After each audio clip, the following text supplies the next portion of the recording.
Jadi stroke itu berasal dari bahasa Belanda yang maksudnya adalah serangan, ya.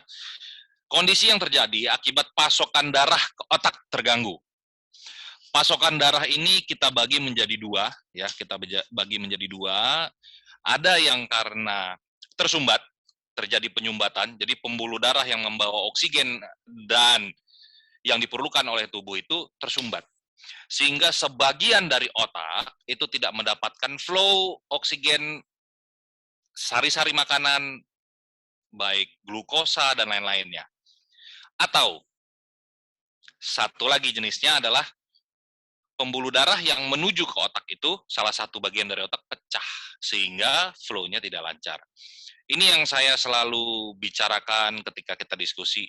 Anggap bahwa pembuluh darah itu merupakan sebuah pipa. Yang kemudian pipa itu akan bercabang-cabang di dalam otak, di dalam paru-paru, ginjal, organ Anda di seluruh tubuh. Sampai ke tangan, ujung-ujung jari, sampai ke kaki juga ada, ke hidung, ke telinga, ini yang di luar ada, yang di dalam ada. Nah, yang memompakan darah ke seluruh tubuh itu adalah jantung. Jadi kalau kita punya rumah, pipa-pipanya itu adalah pembuluh darahnya, pompanya adalah sanyonya, ya. Jadi either antara dia ada yang leak bocor, pecah, atau ada yang tersumbat, sehingga salah satu kamar tidak mendapatkan air, ya. Jadi salah satu bagian dari otak tidak mendapatkan nutrisinya, ya. Oke. Nah, stroke itu menyebabkan bagian tubuh yang dikendalikan oleh area otak tadi yang tidak mendapatkan porsi darahnya itu menjadi iskemik dan infark. Akibatnya adalah rusak. Jadi sebelum sampai dia rusak, jadi pertanyaan Pak Dev langsung saya jawab. Artinya harus ada golden time-nya. Berapa jam dia harus reperfusi kembali. Jadi area otak yang rusak tadi tidak dapat berfungsi dengan baik. Baik itu parsial sementara maupun permanen seumur hidup. Nah, yang menjadi permasalahan adalah time. Karena mengevakuasi, membawa ke rumah sakit, time consuming, Bapak Ibu. Sehingga, di luar negeri, mungkin yang dari Amsterdam tadi sudah tahu, begitu call 911 berapa menit, kurang dari 5 menit, mau yang naik motor, mau ambulans, mau yang naik kuda, itu langsung datang akses evakuasi langsung. Percaya saya. Itu terjadi. Kalau kita di sini, kesulitannya adalah masih bingung. Mau dibawa kemana, sama siapa, bagaimana bawanya. Nelpon 118, 119 akan datang dalam beberapa waktu yang akan datang. Akhirnya tidak keburu, ya. Nah ini, dua jenis stroke yang merasakan penyebabnya tadi. Satu iskemik adalah sumbatan, ya. Jadi dia terjadi saat pembuluh darah kita yang supply itu arteri membawa darah dan oksigen ke otak mengalami penyempitan. Baik itu penyempitannya karena kolesterol, karena gula darah, karena asam urat, karena merokok. Nanti ada di belakang ya faktor-faktor risikonya, ya. Jadi oksigen yang mengalirkan darah tadi nggak sampai. Jadi mengalami penyempitan, aliran darah otak sangat berkurang, atau bahkan tidak sampai flow-nya, sehingga stroke iskemik itu dibagi menjadi dua, ya, karena trombotik atau embolik. Jadi itu nanti jenisnya lagi. Jadi yang pertama adalah stroke sumbatan atau stroke iskemik.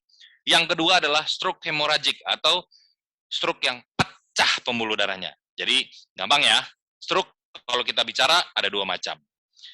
Kalau di ilmu kedokteran, yang satu pecah, yang satu tersumbat. Nah, ini yang pecah. Jadi ketika pembuluh darah di otak pecah, menyebabkan perdarahan. Artinya, kalau misalkan ada pipa di dalam ruang engine, ruang katakanlah misalkan kita masukkan pipa air tadi melewati ruang genset. Ya kan? Nah, ketika pipanya bocor, apa yang terjadi sama gensetnya? Terbakar. Nah, sama.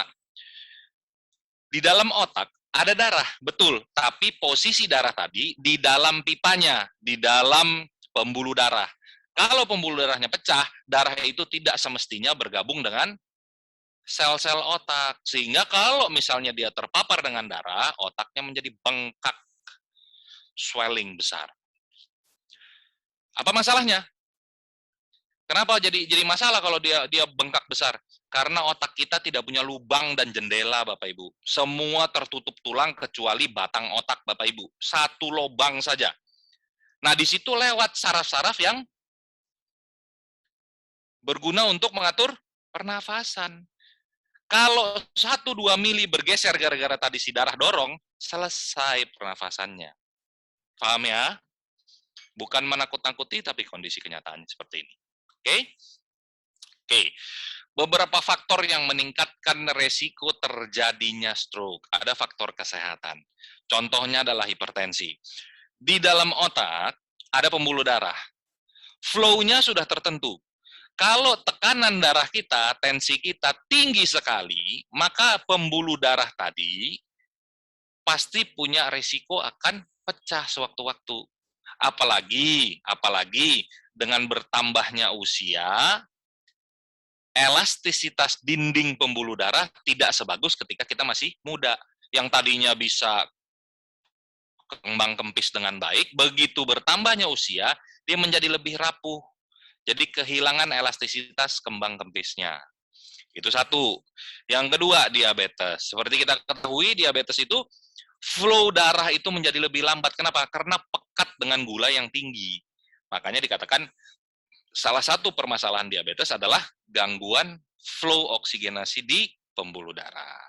Yang ketiga, kalau dindingnya kalibernya itu sebesar 5 mili, kalau misalkan dia ada kolesterol yang menempel di dinding, maka akan jadi lebih kecil, jadi lebih sempit.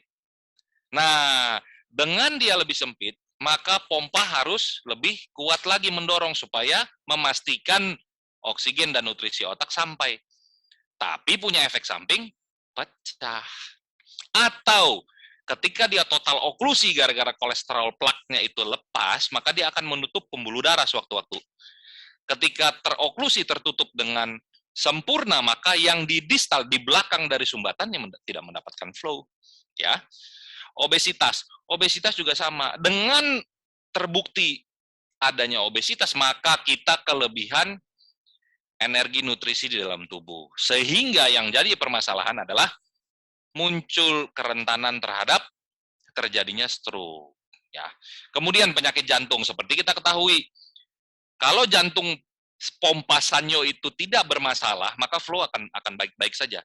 Begitu pompanya bermasalah, sewaktu-waktu flow dari oksigen dan darahnya akan bermasalah. Sewaktu-waktu dia rendah, tidak mampu memompa, maka flow yang ke otak menjadi berkurang. Ketika itulah memberikan efek sepertinya otak tidak mendapatkan oksigen dan darah. Jadi seperti tersumbat jadinya, jadi kecil ketika kita buka keran air kita di lantai 2, waduh, airnya nggak nyampe, padahal sebenarnya nyala, cuman pompanya tidak adekuat lagi. Ya, yang ini juga, yang terakhir, yang kita mungkin sering kejadian tapi tidak pernah tahu, sleep apnea, gangguan tidur. Buat ibu-ibu yang bapak-bapaknya ngorok, coba denger iramanya. Ngek, ngek, ngek. Terus tiba-tiba dalam satu periode, ngek. Habis itu diam lagi, habis itu mulai lagi dari yang kecil. Ngek, ngek. Nah, ketika kita ngorok, sleep apnea, itu lidah kita tuh jatuh ke belakang, Bapak Ibu. Ketika jatuh ke belakang, maka oksigenasi itu akan terhambat. Lidahnya jatuh ke belakang, kalau boleh lihat. Itu. Jadi gambar yang sebelah kiri normal, lidahnya itu tidak menutupi jalan nafas. Tapi yang sebelah kanan, block airway karena lidah jatuh ke belakang dan menutup. Nah, ketika oksigen tidak bisa pasti masuk ke paru-paru dan dibawa ke seluruh tubuh, sewaktu-waktu, beberapa waktu kemudian bisa saja menimbulkan efek stroke iskemik, stroke sumbatan. Gitu ya. Oke. Faktor kesehatan ya. Oke, yang kedua, faktor apa yang mempengaruhi selain kesehatan? Gaya hidup. gaya hidup merokok. Memang tidak, sampai sekarang sulit dibuktikan bahwa merokok itu menimbulkan kanker paru-paru. Hanya saja yang pasti, dia merusak dinding pembuluh darah, dan oksigen kalah dengan CO. Ketika berikatan, dia mengikat oksigen itu, hemoglobin, dengan 2 tangan. Seperti Bapak Ibu tahu, secara kimiawi, yang 2 tangan lebih mudah lepas. Sehingga dia lebih suka berikatan dengan yang 1 tangannya. Jadi Hb dengan CO itu lebih mudah. Begitu kita merokok, maka konsentrasi Hb berikatan dengan oksigen berkurang. Malah Hb dengan CO lebih banyak. Nah, dengan kondisi seperti ini, maka dinding-dinding pembuluh darah mudah rusak. Dinding pembuluh darah mudah rusak, mudah tersumbat ataupun mudah pecah. Ya. Kemudian, kurang olahraga atau aktivitas fisik. Seperti Bapak Ibu tahu, cerita-cerita kita, tidak pernah olahraga seumur hidup. Atau dulu mungkin masih muda, olahraga. Terus sekian puluh tahun tidak olahraga. Tiba-tiba mau ikut partisipasi futsal, mau ikut partisipasi badminton, mau ikut partisipasi jalan cepat menanjak ke gunung, yang kasusnya terakhir ya, kalau ada yang dengar. Ya seperti itu, bahwa ketika kita tidak terbiasa untuk olahraga, mengolah tubuh, jantung sudah terbiasa untuk tidak menerima aktivitas berat. Ketika kita pacu, pompanya bermasalah. Makanya, usahakan sesuaikan olahraga dengan usia Anda. Bukannya nggak bisa umur 50 bermain basket atau bermain futsal, tapi tidak dianjurkan lagi oleh medis. Sesuaikan saja. Kalau mau main, boleh main-main hanya pukul-pukul biasa, atau tendang-tendang biasa, tapi tidak lagi untuk bermain seperti layaknya usia 20 tahun. Gitu ya. Konsumsi obat-obatan terlarang. Ini terbukti mungkin di tahun 2000, saya, Ibu Ira, zamannya Ibu Ira, Pak Leo, itu zaman dulu ada artis yang tidak pernah kedengeran mengkonsumsi obat-obatan dan lain-lain, tiba-tiba pembuluh darah kepalanya pecah. Ya, dan masih muda, tidak lama kemudian meninggal gitu ya. Ini karena obat-obatan terlarang. Memang terbukti obat-obatan terlarang menipiskan dinding pembuluh darah, terutama pembuluh darah yang di otak.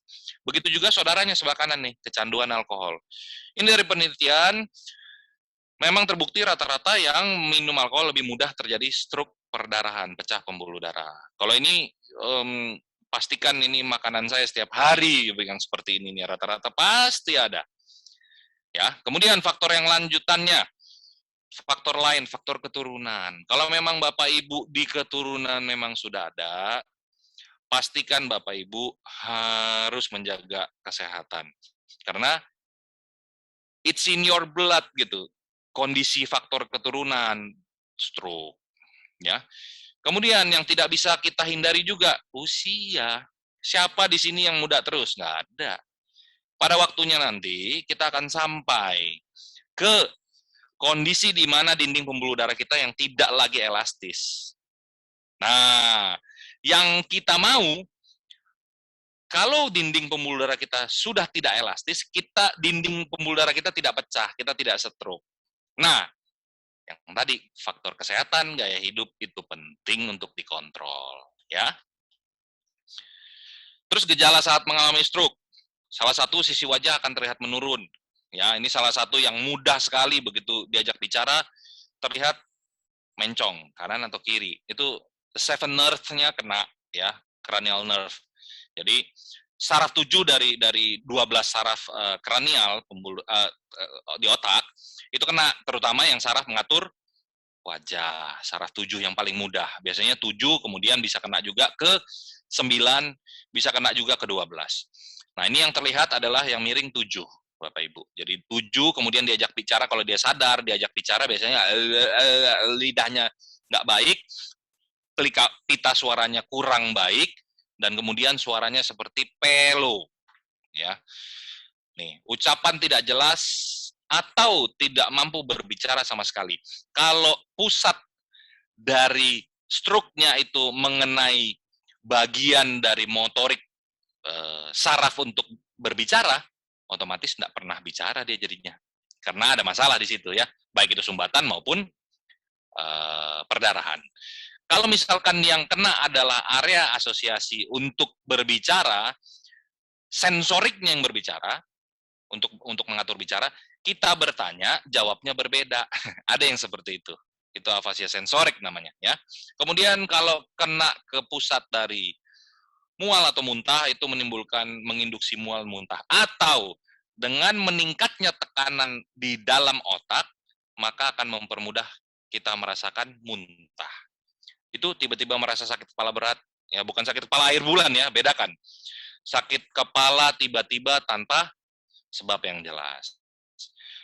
Kemudian ada beberapa kasus dengan penurunan kesadaran. Jadi pusat dari kesadaran kita di ARAS ya, activating ascending receptor activating system, itu tertekan karena pembuluh darah tadi pecah, kemudian darah itu akan mendorong ke segala arah.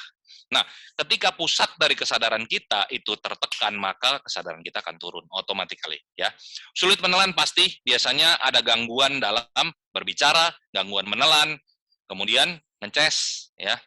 Jadi itu gejala-gejalanya ya. Kemudian gangguan keseimbangan, terkadang flow ke otak itu berkurang, belum menimbulkan gejala yang lain sampai wajahnya miring, tapi dia suka ngeluh vertigo. Hati-hati, mesti dicek ya. Ada banyak masalah vertigo itu ya. Kemudian mati rasa dan hilangnya penglihatan secara tiba-tiba. Ini bisa juga. Walaupun biasanya tidak sendiri Bapak Ibu, biasanya ada 2-3 gejala sekaligus jadi satu ya. Nah, saat terjadi serangan stroke, semakin cepat pasien mendapatkan pertolongan pertama, semakin cepat pula pasien mendapatkan perawatan stroke yang tepat dan efektif. Golden standarnya untuk bisa punya outcome yang lebih baik kurang dari 6 jam, Bapak Ibu. Kalau memang harus dioperasi, kurang dari 6 jam sudah harus dioperasi.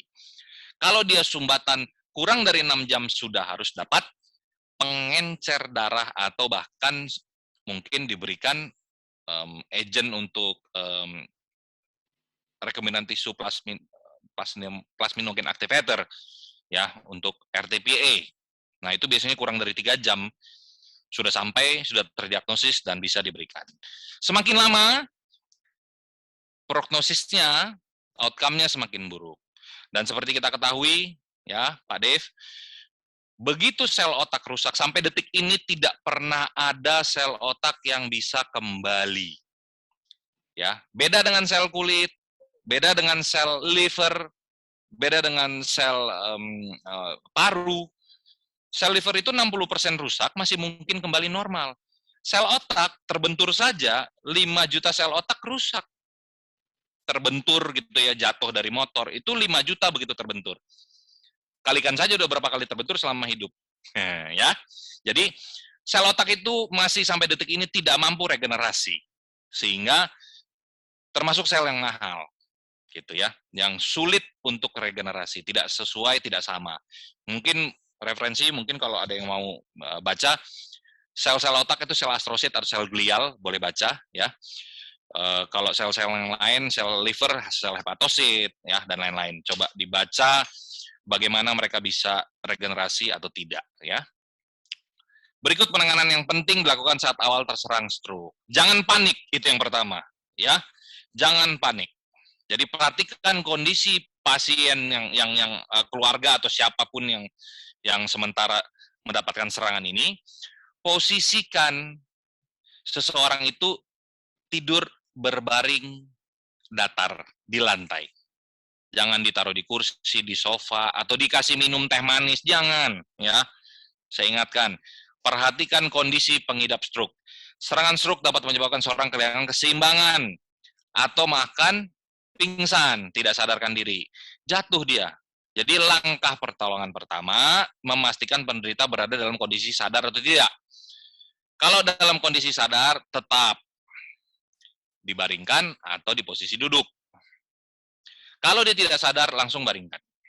Jangan bingung-bingung. Baringkan terlentang adalah posisi anatomis yang paling baik. Ya.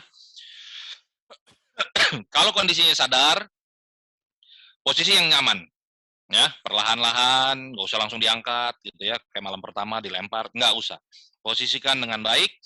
Idealnya memang harus berbaring miring. Terlentang dulu ketika pertama, pastikan, kemudian dimiringkan. Salah satu bahu di bawah, salah satu dan bahu yang lain di atas. Ya, seperti contoh seperti ini adalah posisi yang baik. Kenapa? Kalau seandainya tadi ada muntah, maka muntahnya tidak ke paru-paru masuknya, melainkan mudah dimiringkan kepalanya sehingga bisa lebih gampang mengeluarkan muntah dari mulut. Yang kedua, buka pakaian bagian atas sehingga bisa terlihat lebih lega, ya. Kerah kemeja yang berkancing seperti saya ini, buka 1-2 kancingnya, gitu ya. Kemudian apabila penderita merasa kedinginan, boleh menggunakan mantel atau menggunakan selimut, silahkan, ya. Kemudian, nah ini posisi yang Bapak lihat tadi dengan sekarang berbeda. Kalau yang sekarang posisi seperti ini namanya posisi pemulihan sebenarnya. Nah, ini mempermudah tidak terjadinya perlukaan atau muntah tadi, jadi lebih mudah mengalir. Apapun ada slam, ada riak dalam mulut, ada ingus, dan lain-lain. Kalau di posisi seperti ini, semua jatuh gravitasi ke bawah. Sebenarnya begitu. Jadi jangan di kursi dan di lain tempat yang agak tinggi gitu ya. Sebaiknya di bawah memang. Gitu ya. Nah, cek jalan napas.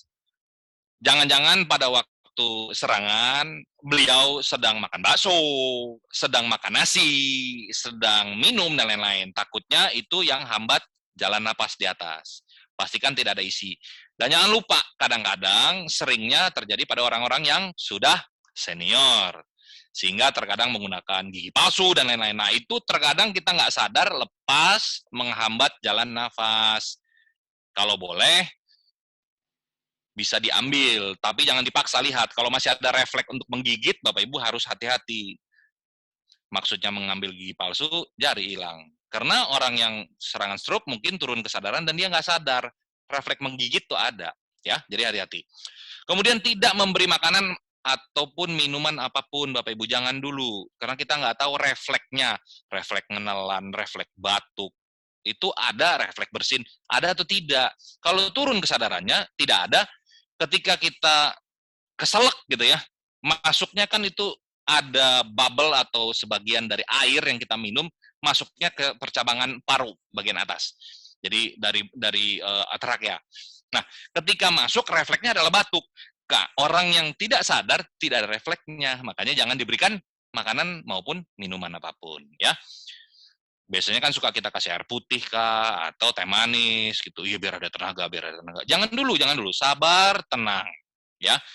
Perhatikan gejala atau perubahan kondisi apapun yang dialami pada pasien. Jadi lihat gitu. Ngeluh apa dia, nggak usah digoncang-goncang, tepuk saja. Pak, Bu, apa yang dirasa? Pusing. Apa yang dirasa? Siapa namanya? Kalau nggak kenal, tanya dulu. Pak, Bu, siapa namanya? Pak, Bu, gitu. Ya.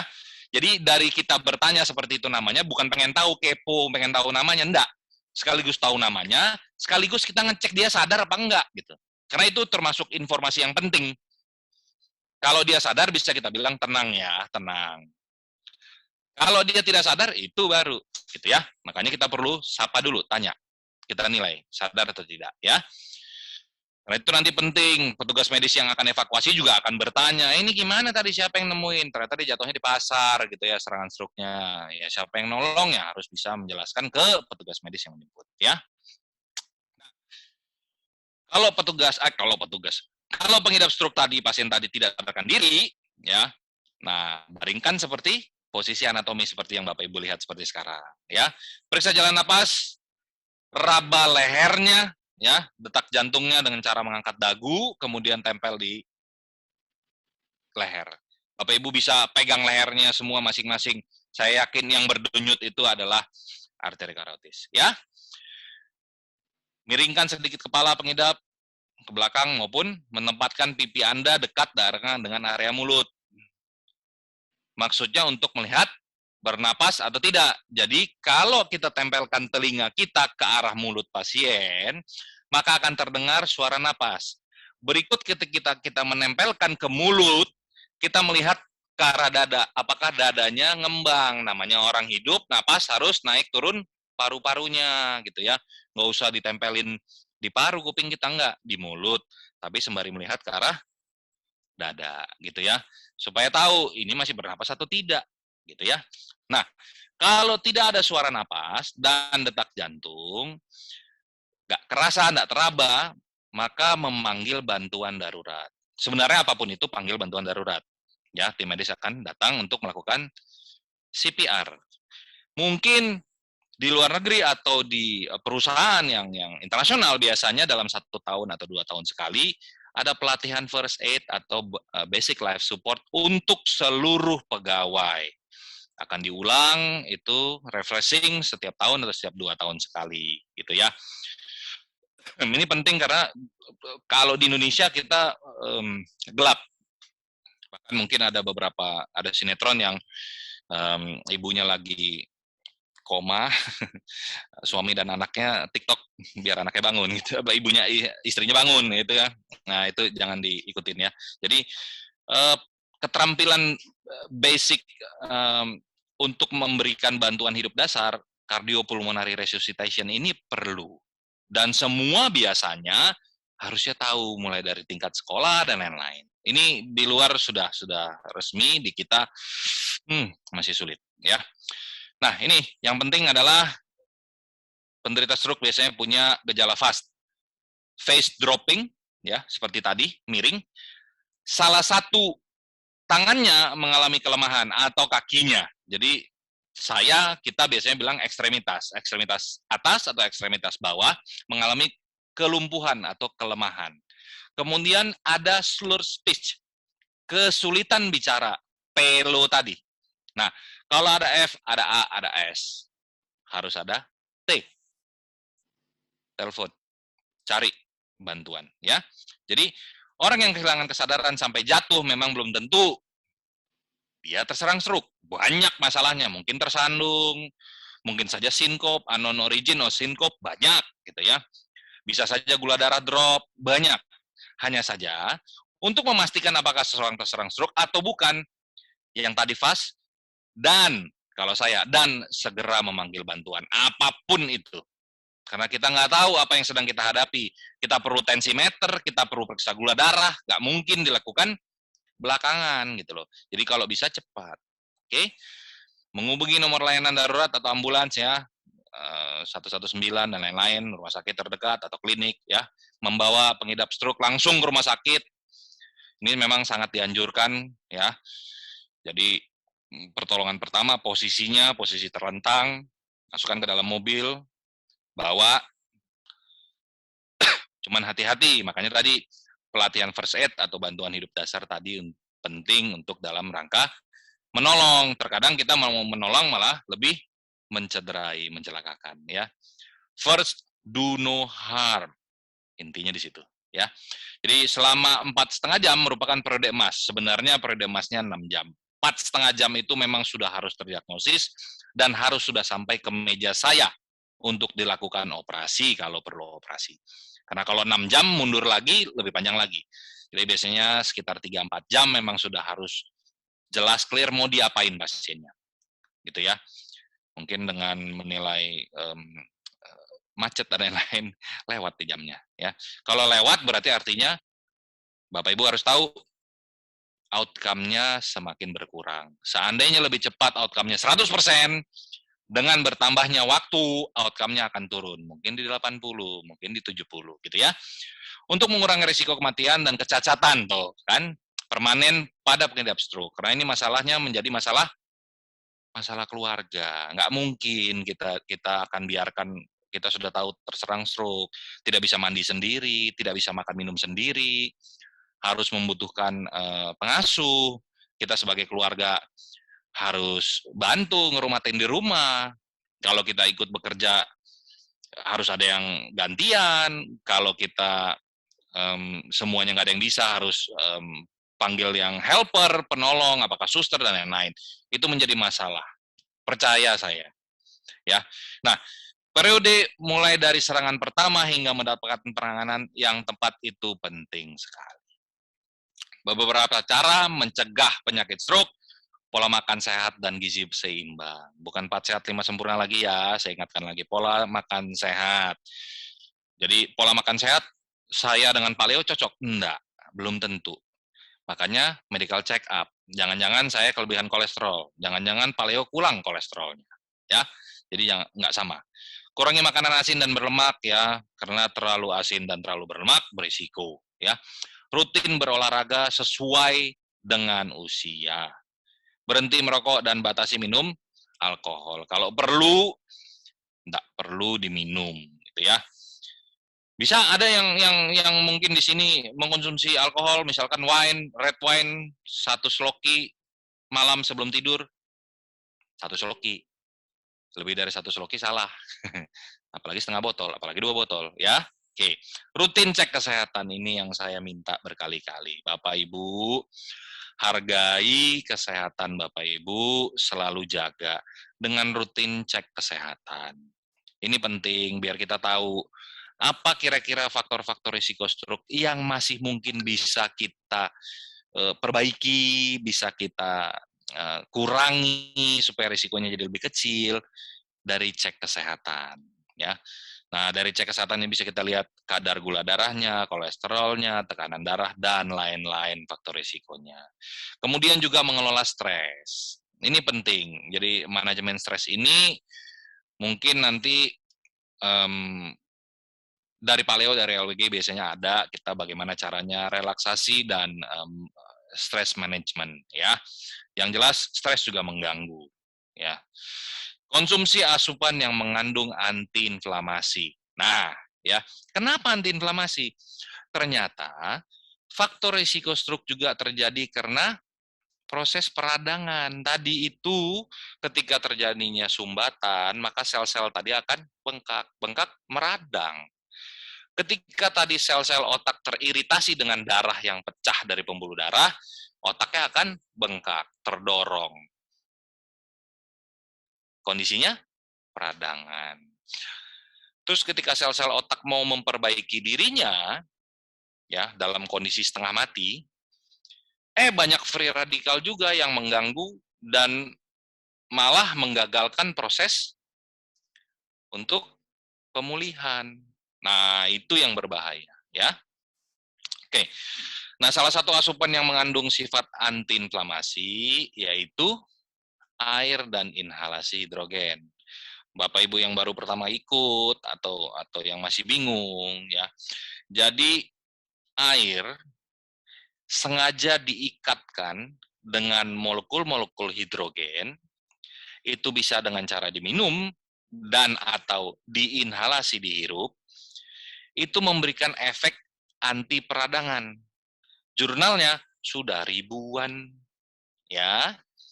Jadi pemberian hidrogen secara inhalasi atau dengan cara diminum berpotensi sebagai antioksidan, antiinflamasi, anti apoptosis, ya, hingga ke jaringan-jaringan tubuh.